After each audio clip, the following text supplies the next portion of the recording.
This conference will now be recorded. Well, good morning, everyone. First of all, I hope everybody is in a nice, cool location and comfortable in these warm, heated days. I do want to remind you folks that this conference is being recorded and will be posted later today on the Chamber's website. Also, I want to let you know that members of the media have been invited to participate as well. And we welcome our friends from the Daily Sentinel, and we're looking forward to your participation here today as well.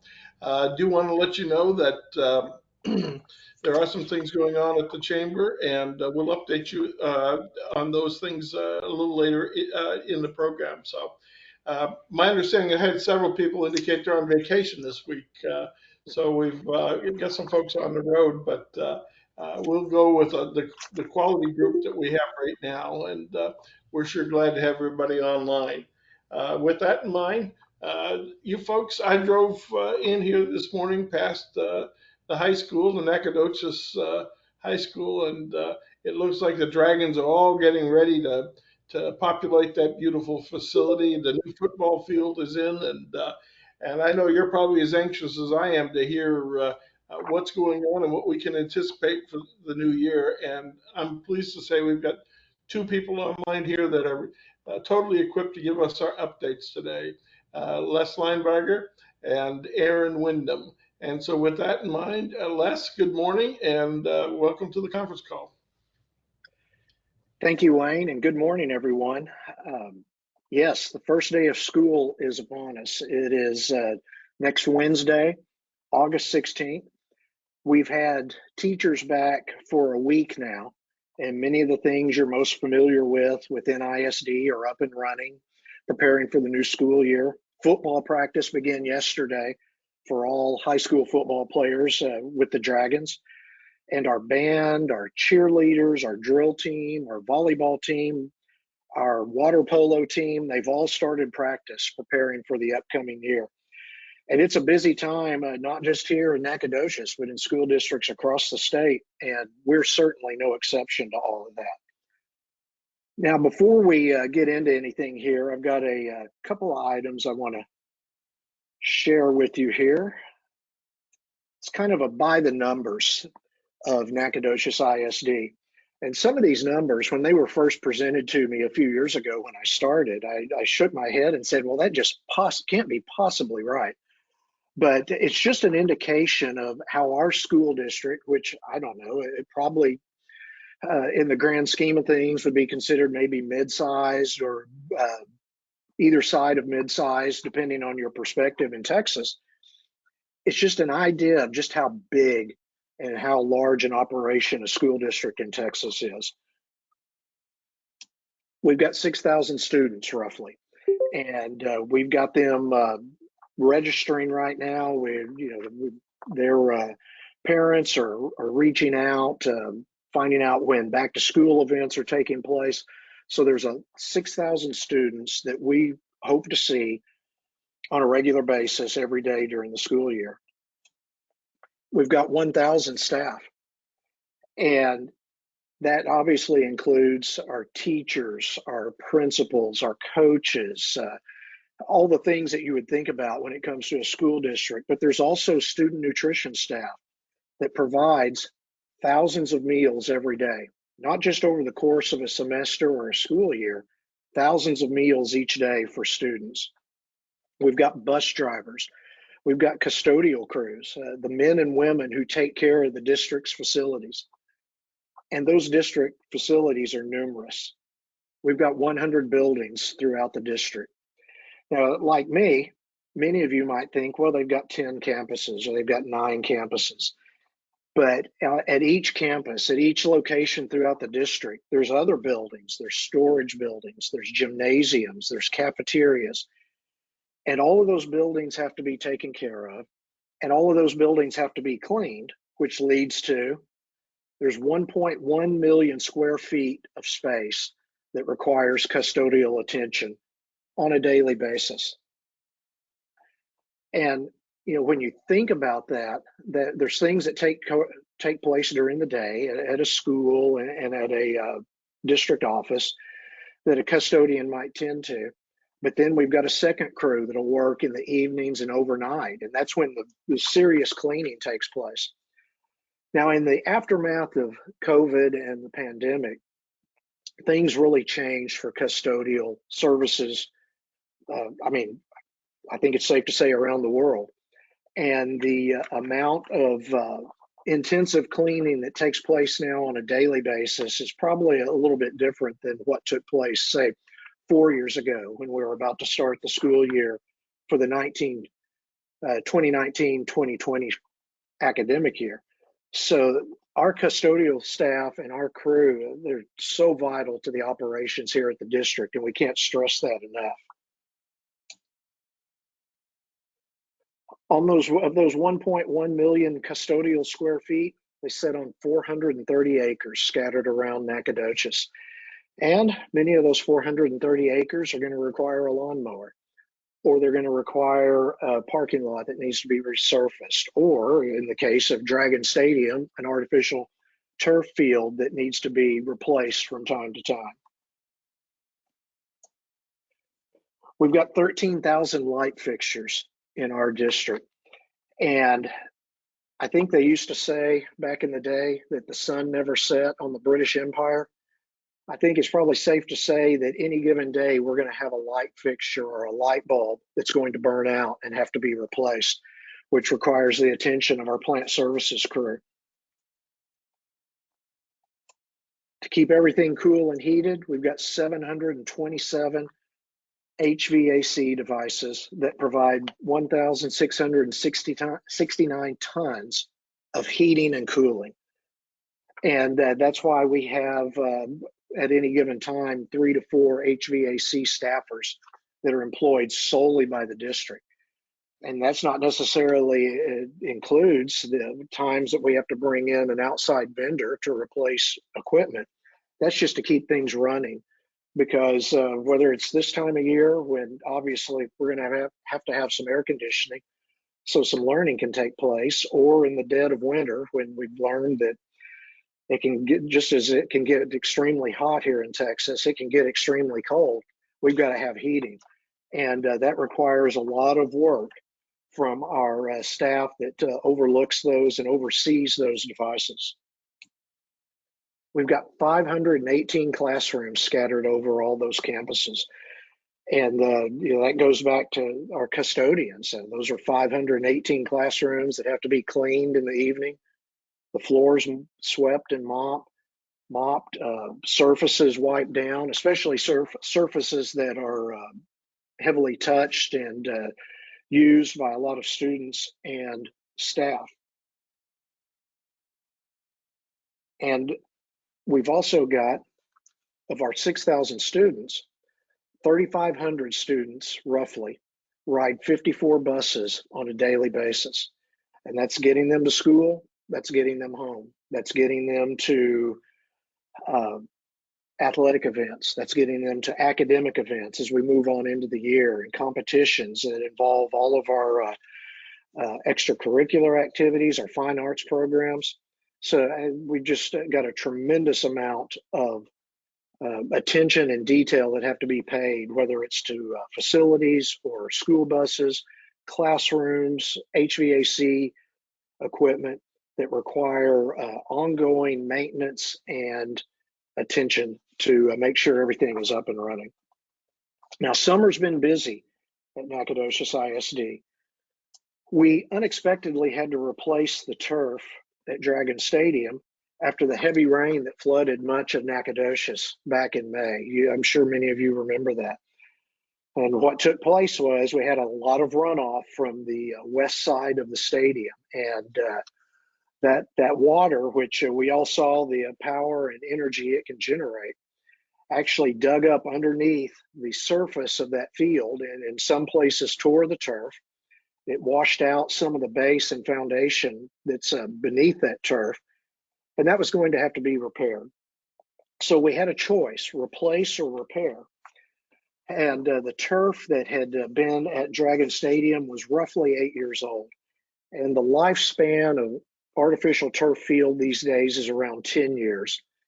So we knew in another year or two we were going to have to spend that money to replace that turf to keep it safe for our athletic teams that participate on that field. So we went ahead and chose to go ahead and replace it now.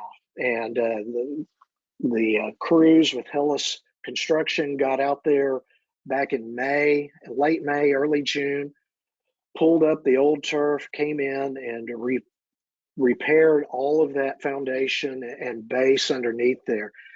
And that base is set up to allow water to drain from that field. So if we do get a heavy rain during a competition, that water will slowly or hopefully quickly drain out from underneath. And what happened back in May, there was just so much water that overwhelmed, both of the creeks here in Nacogdoches, and it overwhelmed our ability to get that that amount of water from inundating our playing surface there. You can see some more pictures here. I took these last week, and they were still in the process of installing that granular material that's actually down in that turf and makes it feel more like a natural playing surface. Now, something we had already planned for the stadium was renovation of the press box on the home side, and that was completed earlier in the summer. Now, that project was actually a part of the 2018 bond election that the community supported coming up on now 5 years ago. And we got in there, it just needed to be updated inside. The walls needed to be adjusted. Since we had last paid any real attention to that press box, we had added a video scoreboard. And that video scoreboard is run by our students from our career and technical education department, but it requires some equipment too. So we had to reconfigure some walls in there, and we made some other improvements in there that will give those students more room so they're not sitting on top of each other. Now, in the coming weeks, the other half of that project that is related to the bond program will include installation on the visitor side of a prefabricated press box over there. And that press box will be used by visiting coaches and staff and should create, and not should, but it will create additional elbow room there in the press box on the home side and give our staff and the media that comes and covers these games more room in there, as well as the students running the video board. Also at the high school, we had to attend to some repairs that took place much earlier in the year related to the weather. Back in just before Christmas, you might remember the Texas experienced another bitter cold snap. Thankfully, it wasn't anything like the much talked about snowmageddon of 2021, but temperatures did get very cold for a few days right before Christmas. And in the band hall, we had some water pipes burst and flooded much of that building and caused some damage.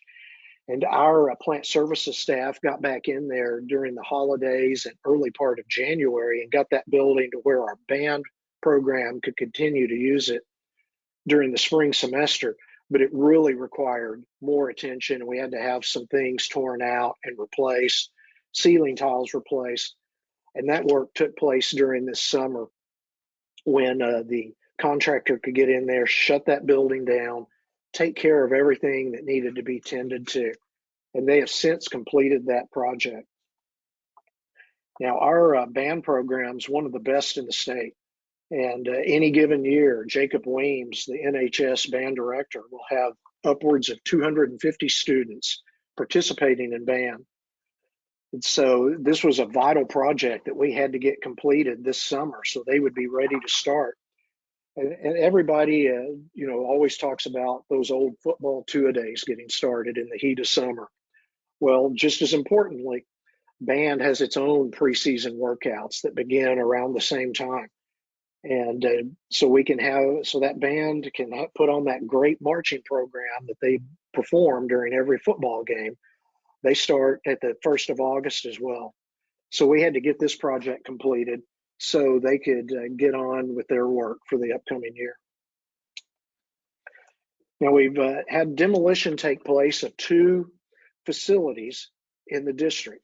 One of them is the former Emmeline Carpenter Elementary campus on Leroy Street, which was removed last month. And earlier in the summer, the old Martin building, located near Thomas J. Rusk Elementary, and the old University building. Both buildings were removed, and both of these buildings had outlived their usefulness. They had been used by students for decades in the district, but it was time for them to come down so those pieces of property could be used for other things. And both of those buildings have now been removed. Now, give me a moment here. I'm going to shift from this PowerPoint to our district website and our back to school page.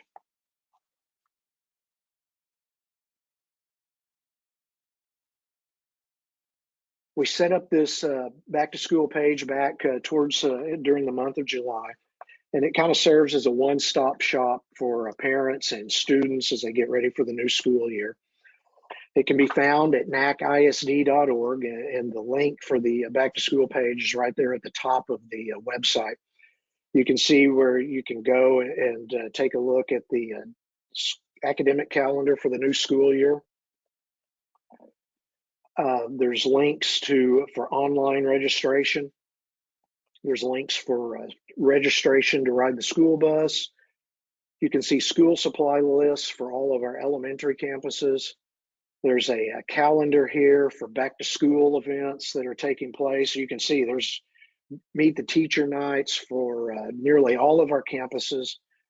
And there's fish camp coming up tomorrow morning at Nacogdoches High School, where those incoming freshmen get their first look at the campus and hear from the principal and administration and the teachers. And you can see attendance zones for our elementary campuses, the district dress code, traffic patterns around many of our campuses. And this is something we set up every year so to give parents an opportunity just to get a look at different things they might have questions about. Now, Wayne, I have asked my colleague, Erin Wyndham, to join us, and I think you've already introduced her. Erin has a number of duties here at the district, and today she's going to be talking with you about our Education Foundation, where she serves as Executive Director. Erin, I'm going to turn it over to you, and Wayne, I'm going to attempt to stop sharing my screen, if that's possible. Yes, absolutely. Erin, take it away. All right, great. Yes, our Nacogdoches Education Foundation, which this is the beginning of year 2, we have been campaigning in district first to ask our own employees to participate and give back in so that the Education Foundation can turn around and grant teachers some little bit of startup money that they might need, something a little need in their classroom that they would normally have to spend out of their own pocket for. We do $250 mini grants for teachers who might need something in the fall. In the spring, we do grants for innovative teaching practices. And I see our president, Terrence Reeves, is on the call. Terrence, give him a wave. Terrence is the president of our Education Foundation and has been an integral part in rolling out this help to teachers in their classrooms.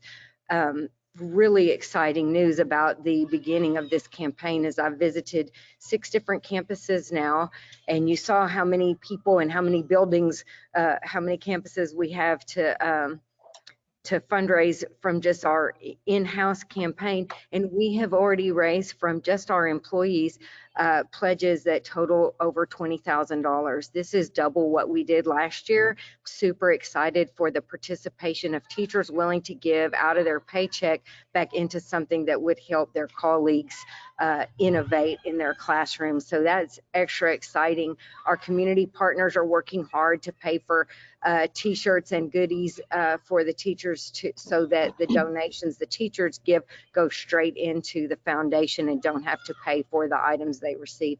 So that's all really good news. While I'm on here, and I told Les I thought it would be fun to show you, don't get if you get motion sickness, just don't look right now.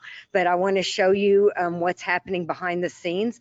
This week is our convocation. We welcome back over 1,000 employees on Friday at our convocation. And so what's behind the scenes is stuffing bags to give out that our community partners have donated, little branded items and things for the employees to have something to welcome them back. So I want to show you that operation. And on the way to show you that, as Les mentioned, sports practices are underway as of yesterday. So I'm going to give you a glimpse live from volleyball practice. Did y'all catch that?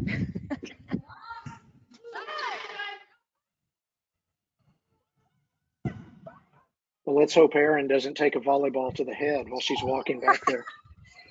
All right, so this is our bag stuffing operation. These are, whoa, sorry. Wave, ladies. That's the work happening right now. We have all sorts of cool branded items and hundreds of bags being stuffed so that we can welcome teachers back with the goodies our community members have donated. So that's all I've got from over here at Nacogdoches High School. And thanks for tuning in. Hey, thank you, Aaron and Les. And it's off. Hey, Les, I just got to ask, what does FISH stand for in Fish Freshman. Camp? Freshman. That's correct me if I'm wrong, Aggies on here, but that's what the Texas A&M refers to their freshman class fish that are coming in for the new school year, and that you see that throughout Texas. Fantastic. As I drove by the high school this morning, I saw Fish Camp coming up and just wondered whether or not I was going to get an opportunity to go fish for catfish or something here. So there you go. Well, no, not tomorrow morning, but maybe we can set that up for you at some point, but not tomorrow. Well, I appreciate that. Well, thank you for that very thorough update. We're excited about the new school year and all those new facilities and great faculty. And we thank you folks and your colleagues for all you do for the students of Nacogdoches. So thank you very much. Well, I'm pleased to see we have on the phone this morning, we have Caroline Garner. What's going on with United Way, Caroline? Always that awkward pause to get the microphone turned on.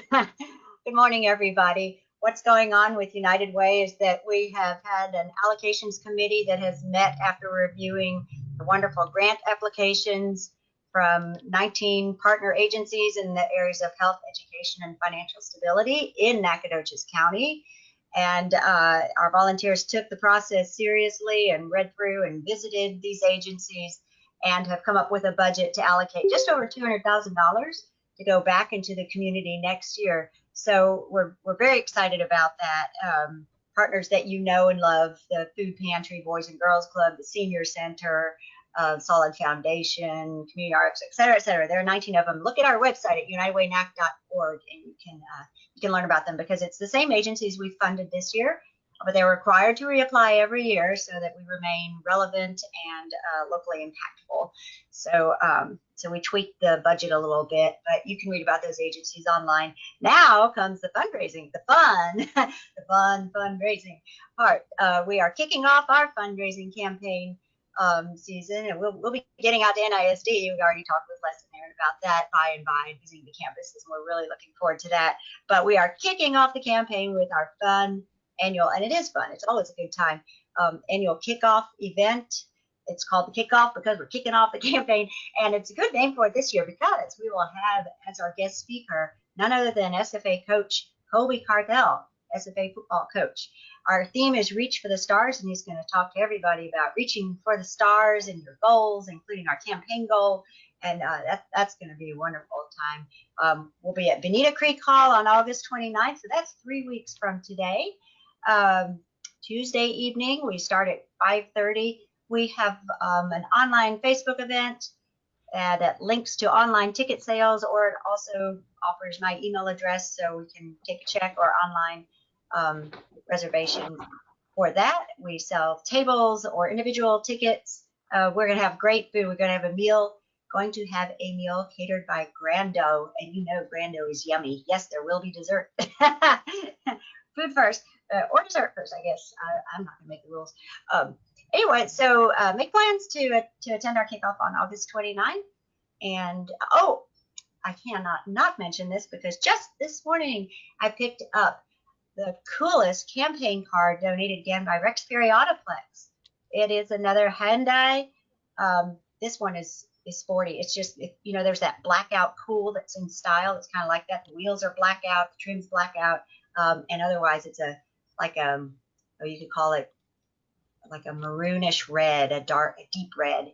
Anyway, so we picked it up this morning, and it's being wrapped with all the fun United Way campaign logoing and Rex Perry logo, and a QR code people can scan to go to our website and learn more about what we do.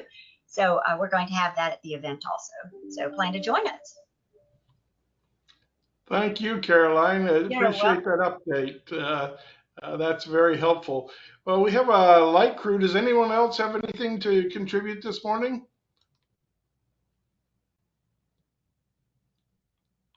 Good, Well, Wayne. as the vacation, Cassandra, go right ahead.